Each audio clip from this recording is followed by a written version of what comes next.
Joe, and I'm back here with your Phase 2 review of the Marvel Cinematic Universe. Thank you to those who watched my Phase 1 review. Now I'm here to talk about the Phase 2 review. Today we got some really good stuff in this one, leading up to Avengers Age of Ultron, and a pretty controversial one. You probably can guess what that is. And let's start off with the one that started right after the Avengers. And just in case you didn't get it the first time, there's going to be some spoilers in here, so if you don't want to know what happens in any of these movies, don't watch this review, or if you just don't care. Alright, so let's start off with Iron Man 3. Now, a lot of people have spoken out against this regarding the twist with the Mandarin and how he's actually kind of a joke in this one. Now, I completely understand why people are let down by that, and I have to admit that's my biggest flaw with this movie. But you know what? I actually think this is a really good movie, and watching it today, recently, I still think it's a good movie, but there are some things wrong with it. But it is a really good time, and it's also very similar to Dark Knight Rises, where you see Tony Stark reeling from the events of the Avengers, and he's overcoming certain demons that he has inside of him, and he's stripped away of all of his money and his technology, and he has to try to figure out how to rise up from that again. But he still maintains his resolve in trying to defeat the Mandarin. Bruce Wayne has a similar drive in Dark Knight Rises, but that's a whole nother video for another day. Robert Downey Jr., of course, he's hilarious as always. I always like Robert Downey Jr. He's really funny in this too, especially the line where he sells to that kid with the glasses. I loved you in A Christmas Story, by the way. Gwyneth Paltrow is also really good, and she's not bad to look at. But anyway, Don Cheadle I thought did a much better job in this one than in Iron Man 2. I didn't mind him in Iron Man 2, but I think he had a little bit more to do in here. He had a better, stronger presence. He was more funny too, and he was more helpful also to Tony Stark, especially at the end battle. And like I said, Tony's personal struggle, like such as anxiety attacks, whenever he has a flashback to going up into that wormhole in the first Avengers movie, that really shows you that he's not exactly alright upstairs. And there's also this young kid who helps him rebuild his technology and try to figure out what the Mandarin's up to with certain attacks that have happened led by the Mandarin across the world, particularly in the United States. And usually with kids, they tend to be really annoying in movies sometimes, but not this one. I mean, he kind of pushes that limit almost, especially when he keeps asking him, what about the wormhole? What happened to this? Are you thinking about that right now? And I have to admit, sometimes I'm like, kid, shut up. You're going a little too far right there. But all that aside, I think the kid actually did a pretty good job. And I like how Tony Stark just doesn't care about throwing insults back at him, where you're just like, whoa, you said that? Cool, good job. And the final line he says to him, like actually talking to him face to face, because we're connected. But yeah, Tony Stark's personal journey and his storyline, that I thought was done really well. But then we have to get into some of the problems I have. First of all, the comedy, while it is funny a lot of the time, sometimes it becomes a little too much. Sometimes I'm like, okay, you're kind of overusing the humor a little bit, especially with Ben Kingsley's character where he's just going on and on and on by a certain point, and you're like, dude, shut up. Which brings us into the villains. Guy Pearce is Aldrich Killian. He does a fine job, as is Ben Kingsley, but Aldrich Killian I thought was not really that interesting, especially when you first meet him. He's essentially a fanboy turned bad guy, and we've seen that done to death many times. And I don't really blame Tony for not really going up to the roof to talk to him, because he was basically some oddball hobbling around on a cane, essentially. That's just what I took away from it, and maybe he had an interesting idea, but I would not exactly be knocking on this guy's door to talk to him, if you know what I mean. And I get what they were trying to go. Tony Stark wronged him personally, and he wanted to get back at him, but I felt the motivation was a little lacking. Now we get into the Mandarin, played by Ben Kingsley. Ben Kingsley, really great actor, won an Academy Award for Gandhi. Haven't seen that in a long time, since high school. And he's really funny in this one too. They promise to get you out drugs, they give me more. And it works in the movie where he's revealed to be a joke, and he's essentially playing on the whole terrorism threat, which is very common in a post 9/11 world. Kind of reminds you of Al-Qaeda, the way Bin Laden was threatening the United States and our allies, essentially. But here's the thing. Doing that to an iconic character in comic book lore when you reveal him to be a nobody, that I thought was a bit too much. Again, it works in the movie, but I think if Shane Black wanted to do something different and original with the character, I think what you needed to do was back him up with another villain who's actually the Mandarin and has a very commanding presence, similar to Batman Begins. And spoiler alert for Batman Begins, where you have Dr. Crane, who seems like he's running the entire operation, but then you find out he answers to somebody else. And then when you see Henry Ducard return, he goes, but is Ra's al Ghul immortal? Are his methods supernatural? And yes, I'm going to compare this to Dark Knight Rises. And spoiler alert for Dark Knight Rises, Bane and Talia have a similar thing going on. Bane, he's the main guy, he's running the operation, but then you find out he answers to someone else, Talia. And similar with Ra's al Ghul, when you look back on the Dark Knight Rises and you see certain things that she says, what she does, it all makes sense. Like, okay, this, and she is Talia al Ghul, and she's Ra's al Ghul's daughter. holy crap, I didn't see that. And I'm just going to say this right now. I think that The Dark Knight Rises, in that aspect at least, did a much better job with the villain twist, because Bane was still capable of making his own choices. He showed that right after Talia left, and he was about to kill Batman before Catwoman showed up and blew him away. This one, the Mandarin was revealed to just be a joke, essentially.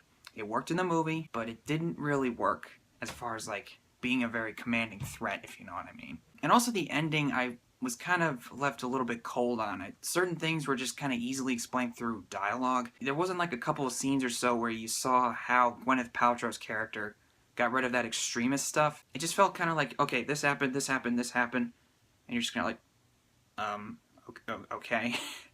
How'd that happen exactly? But all that aside, I think it's a good movie. I just think they could have improved on some things. And I also gotta give props to Shane Black. It's a very different type of movie. It feels different. It feels very gritty, too. It's the darkest, but yet the funniest of all the Iron Man movies. It's not your typical Marvel Cinematic Universe flick. It goes in a lot of different directions, obviously, and it does a lot of things different too, with the tone especially. Sometimes it doesn't fully mesh together, but most of the time the tone and the comedy work very well. So overall, I think Iron Man 3 is a pretty good movie, and it's a lot of fun to watch, and it's very funny too. I just think some improvements could have been made. Hey, I like it a lot better than Iron Man 2. And next up, we have Thor: The Dark World. Now, I did a review for this back in the past when I was first starting out, as far as movie reviews go, and I gave it a lot of praise in that video, but, you know, thinking back on it, I was actually really underwhelmed by it, and I didn't really think it was that good. Chris Hemsworth does a fine job as Thor, as usual. Tom Hiddleston is Loki. It's Tom Hiddleston. It's Loki, okay? I can't praise him enough. But everything else just felt kind of forgettable, I would say. It felt like just too by the numbers. Hey, it's another adventure, come see Avengers 2, see you later. And you're just kind of like, okay, well, what was the point of that? And the villain was not really interesting, and Natalie Portman, I like Natalie Portman, but I wasn't really crazy about her in this movie. I thought her character was much better handled in the first one. And the ending, again, this is spoilers, I'm spoiling the ending essentially. It turns out Loki's disguised as Odin. Just when you think it's starting to get interesting, the movie just ends. But let me just stress this real quick. I didn't hate the movie. I don't hate it at all. I don't think it's a terrible movie by any means. It's not like Batman and Robin or anything. It's much better than that, but it's not something I think I could watch again. But I do hope that Thor Ragnarok, as it's being called, I think it is, I do hope the next Thor movie's really good. And next up, we have probably the crown jewel of Phase 2 so far, Captain America: The Winter Soldier. This movie is awesome. I've done a review for this back in the past, but I'll try to go into a little more detail about it. This is a spoiler-filled review after all. Captain America is trying to adjust to living in our modern society since he comes from a different time in the 1940s.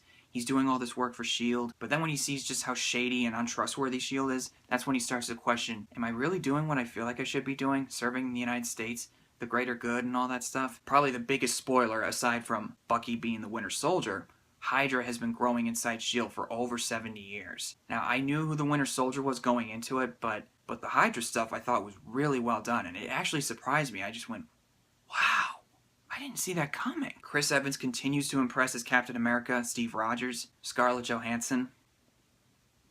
Okay, I'm sorry. Don't tell Jennifer. Please don't tell her. And Samuel L. Jackson? It's Samuel L. Jackson, come on. And Robert Redford is also really good too as Alexander Pierce. He does a really good job of making you think that he's the good guy, but then as things start to unfold, that's when you're like, oh, okay, he's the bad guy. And Sebastian Stan as the Winter Soldier, just as good. And now, at first, when I saw the movie, I thought it was a little bit lazily handled on his background, and I still think they maybe made it a little too vague, but watching it a couple more times when you see him in that underground lab, and he starts to have flashbacks of how he became the Winter Soldier, where you see Dr. Arnim Zola going, Sergeant Bonds, we found you a new arm. Put them on ice. All that, I think, tells you everything you need to know about the Winter Soldier. He's not doing it because he wants to do it. He's being brainwashed and forced to do it.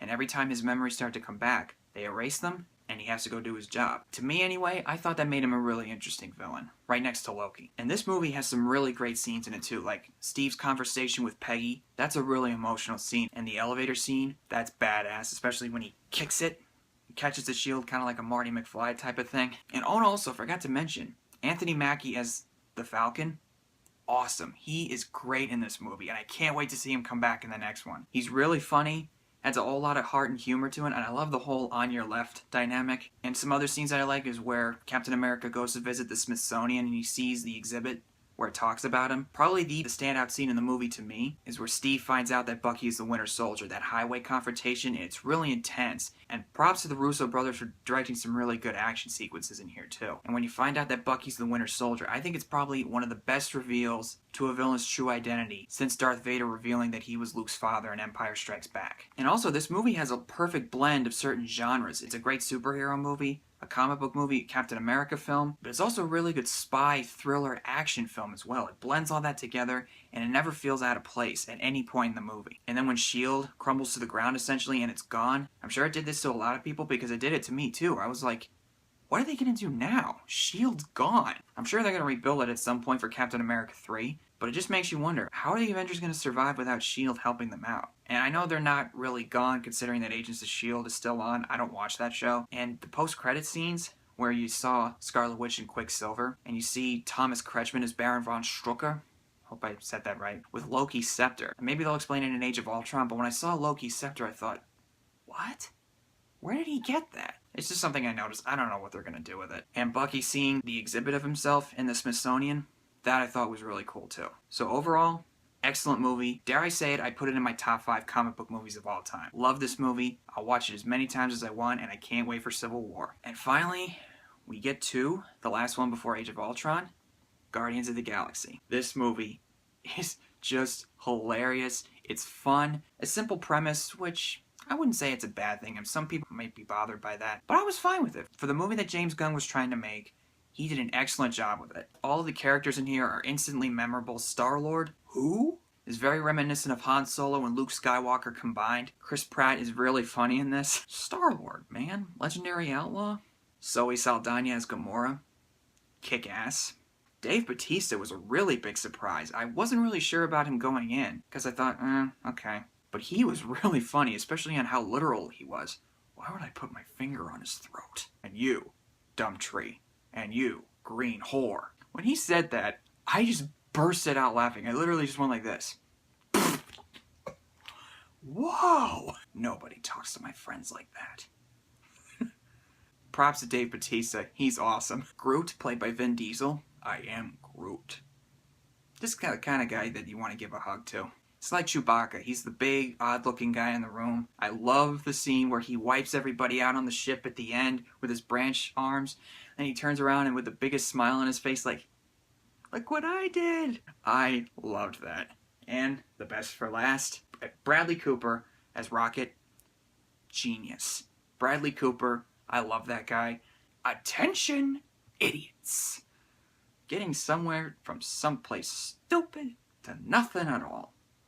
Now, some people might be thrown off by the comedy, and I could see why some people may not like it. This girl I know from high school, she hated the movie, and my first reaction was, what? No! But thinking about it, I can understand why she wasn't a really big fan of it, and I'm not going to say that you're wrong, but I thought it was really funny. The comedy is handled really well, the action scenes are awesome to watch, and the soundtrack. And when it first comes on, it just kind of makes you feel like, what? I don't know what it is. A lot of the song choices in here really work for the movie, especially the opening scene where Star-Lord dances to Come Get Your Love by Redbone. I was speechless, and I was just laughing throughout that. And whenever I hear that song at work, I start dancing to it, and I always look around, where's Star-Lord? I don't see him anywhere. And especially the song, Ooh, Child. When they play that at work, I expect to see Star-Lord.